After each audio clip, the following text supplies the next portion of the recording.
Hi everyone. Social media is an influential place and content creators need to take great care with the content that they produce because a lot of people listen. Now, I always try and take great care. I do loads of research and make sure the information that I give is as good as I can possibly get it. Sometimes I don't always get it right, but it is a really important point.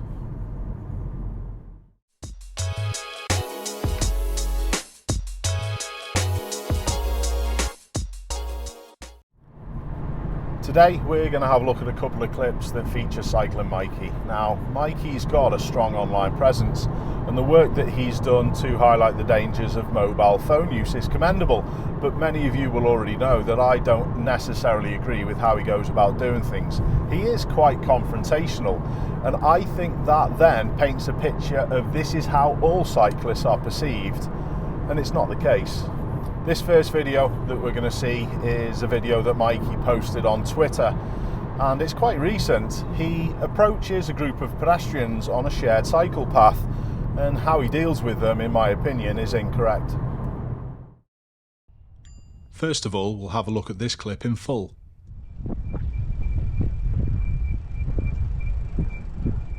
No, you're alright, carry on. You don't have to walk in the mud for me. I can wait a minute.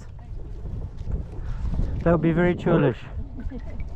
Happy New Year. And to you.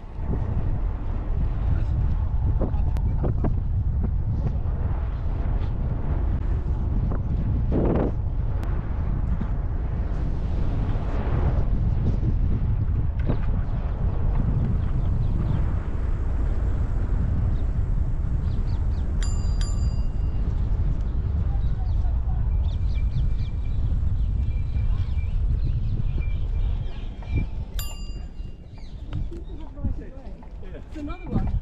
In my country, you'd be scolded for not walking on the side. I'm from the Netherlands. Well, this is a pathway for people as well. Yeah.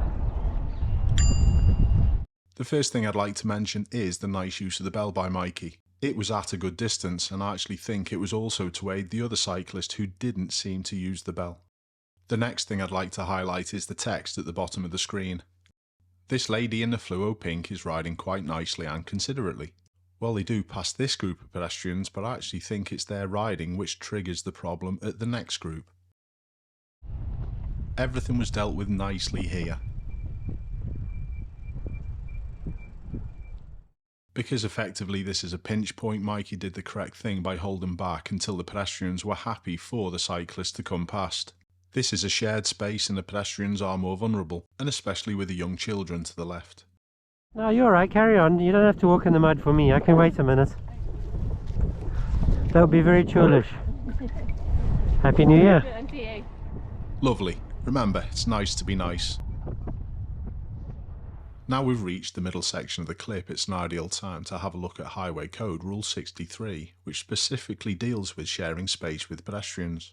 It says, when riding in places where sharing with pedestrians, horse riders or horse-drawn vehicles is permitted, take care when passing pedestrians and horse riders, especially children, older adults or disabled people. Slow down when necessary and let them know you are there, for example by ringing your bell, which is exactly what Mikey did, or by calling out politely. It also goes on to say do not pass pedestrians, horse riders or horse-drawn vehicles closely or at high speed, particularly from behind. And the last sentence says, always be prepared to slow down and stop when necessary. Watch the cyclist up ahead now. That's a very close pass, and look at the pedestrian's reaction. Even from here you can see there's a young child with this group, and I can understand the adult's arm gesture, especially if there was no bell served as a warning. Mikey's first bell was great.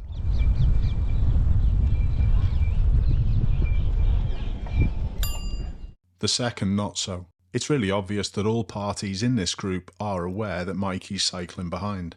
But this second bell was used, as we'll see in a moment, as a way of saying get out of my way. Another one. In my country, you'd be scolded for not walking on the side. I'm from the Netherlands. I hate to break it to you, Mikey, but while riding in the UK, you've got to abide by our rules. We then get the utter irony of the text posted at the bottom of the screen. If we think of things from this lady's perspective just for a second, she's just been closed past, then told she should be moving out of the way for cyclists, when in effect she was maybe only taking her own primary position, so any pass of her and her group could be done and should be done safely. Or was she just being awkward? Well, this is a pathway for people as well. Yeah. Now, I totally understand that the majority of people who are watching this clip already understand my logic and reasoning behind how I've analysed that. But there is a hope from me that there's a few people who maybe would have the same mindset as Mikey, who've now been highlighted that there are a few different dangers that they've got to look out for. The Highway Code updates that were published in January last year categorically state that the more vulnerable need to be looked after by the people who can do more damage. And that's the case with cyclists looking after pedestrians. But as far as I'm concerned, and for as long as I can remember, honestly, if a pedestrian crosses the road without seeing you, it doesn't matter about these recent updates. It's always been the case that you've got to look after them. This next video is featured on motorbike craziness. This clip does contain some quite frequent bad language. Oi, oi! It's not the best place for the cyclist to be waiting, and they're obviously not paying attention because they're on the phone, but the bus driver had this covered. Everyone's faces are a picture. Excuse me. Do you see the sign on that bus? Do you see how close he cut on you? Safer to wait behind, right? Okay, thanks. I don't want you to die. I understand the message that Mikey's trying to get across, but there was probably better ways of dealing with it.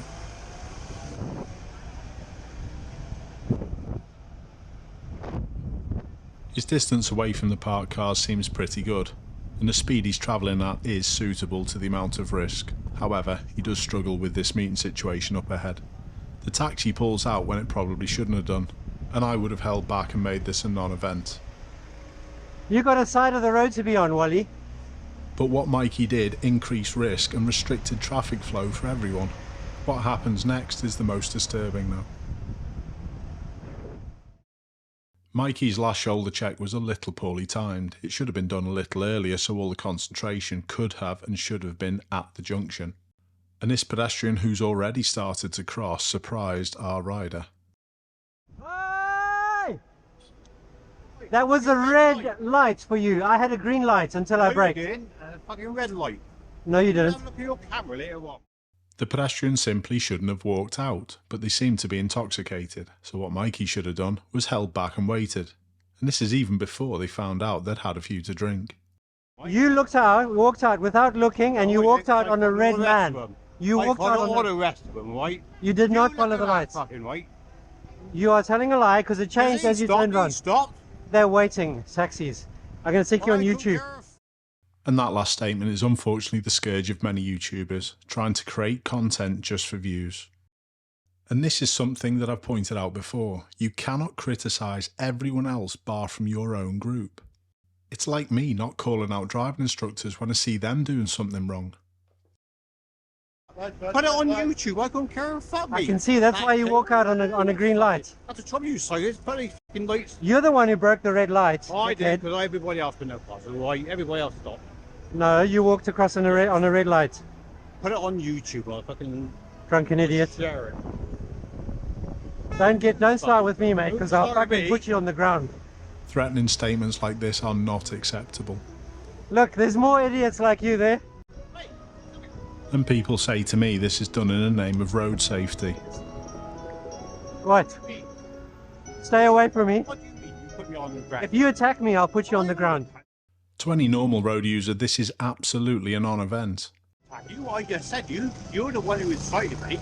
No. You said it. Look, and there are more people, and you just ran across another red man. I did. Yeah. And so did all those people, and you did it back there as well. Don't blame cyclists, that's your fuck up. No. It's your fuck up, you did it twice. And then you blame me for your fuck up. We all need to look at ourselves and accept our own part in the problem. I followed everybody else. Hey, excuse me. No, I'm not going to go away. If you touch me, I'll fucking flatten you, mate. Yeah, fucking touch you. So what is my reasoning behind releasing this video? Well, primarily it's to show Mikey there are alternative ways to deal with things. His following is large and his outreach is great, and it is concerning if people take up a similar mindset. If we're truly ever going to make the roads a better place, we all need to work together. We need to follow the rules and always think of things from other people's perspectives. Keep safe, everyone. I'll see you soon.